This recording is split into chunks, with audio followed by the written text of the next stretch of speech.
Today I'm going to show you how to transform these dated old light fixtures into something more modern and sleek. We're installing the Hampton Bay Flaxmere 12-inch LED flush mount. As part of this step-by-step installation guide, I will also provide a review for it, sharing what I like about it and what I don't like about it. First downside about it, right off the bat, let's talk about integrated LED lights. Once the LED dies out, you have to replace the whole light fixture. Now, some products have the ability to only swap out the LED portion, but unfortunately, this product isn't one of those. But here's the upside. This unit is rated for 50,000 hours, and even if you leave it on for 10 hours a day, we're talking 15 years of maintenance-free lighting. And for just $25, that's a win, folks. Just be sure to only install this in a place that is easily accessible.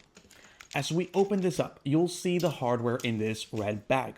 We'll get to that in just a second. Behind the fixture, you've got 3 wires. Black is hot, white is neutral, and the silver gray is your ground wire. You'll see some other screws on the back here, but ignore those. We won't need to touch them for this installation. Inside the hardware bag, we've got 3 wire nuts, 2 screws, and a black threaded nipple. This black nipple is a spare one, but still, don't lose it. As you unbox this, toss your trash straight into the box, keeping your work area clean and organized so you don't lose these small parts.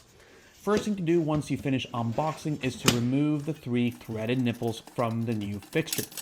Next, remove the metal ring and the glass dome to expose the LED panel. I was pleasantly surprised when I realized the black ring was made out of metal rather than some cheap plastic. Pretty impressive given this is only $25. I'll use this moment as a chance to explain what we will do when we hang this up. These 2 screws will thread upwards into the ceiling. We're then going to push the fixture up through the wide side of these mounting holes and give it a twist so it locks into the thin side. I'll show you that in action here soon. Next, out with the old fixture. For this one, I'm removing 3 side screws to drop the bowl and expose the bulbs. However, your fixture might differ, but most will be very similar. Once you remove the bowl, it will reveal the 2 main mounting screws. This is great to see because that means the new fixture can use these same screws. Because of this, don't remove these all the way, just loosen them. By the way, I use this specific screwdriver for almost every project I do. I'll go ahead and drop a link in the description if you want to grab one. With the screws loose, just rotate the fixture and it drops right off. Warning folks, this power is live. So head to your circuit breaker and shut it off before you touch anything else. Preferably, do this at the beginning instead.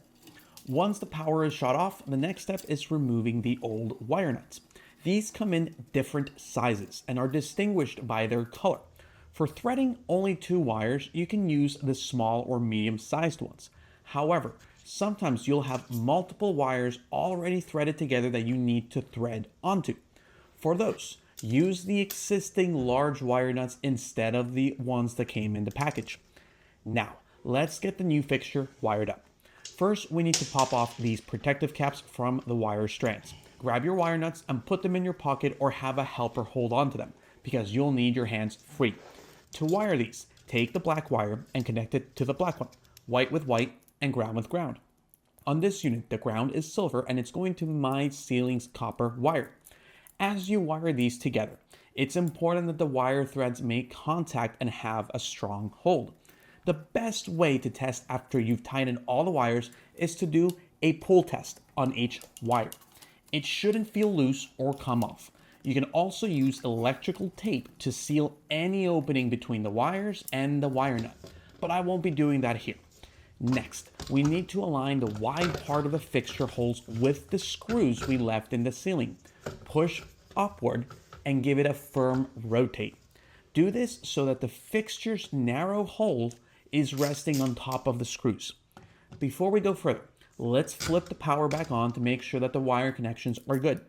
If the light turns on, you're golden. If it doesn't though, you'll need to redo your wiring and try again. Next, raise the fixture with your hand all the way to the ceiling so that it is fully flush. Then hand tighten those mounting screws. Don't over tighten them. or you might crack the LED housing. One of my favorite features here is the adjustable color temperature switch. You can choose between daylight, cool white, or warm. I'm going to stick with warm to keep this room cozy, but it's great to have that option. Lastly, place the glass bowl into the metal ring. We now need to get this onto the fixture. To do so, line up the 3 holes with the threaded posts, and once you get it through the holes, thread on your decorative nipples one by one. And that's it, folks. My overall verdict for this product is that for $25, this looks high-end and the materials are solid. It's an easy installation that anyone can do, and it'll last you 15 years. Just make sure to install these in an accessible area so you aren't fighting a ladder when the LED dies on you. If this helped you out, please go ahead and hit that like button and subscribe to my channel for more home DIY do-it-yourself repairs, maintenance, and renovation projects that can save you a ton of money. And as always, folks, thanks so much for watching.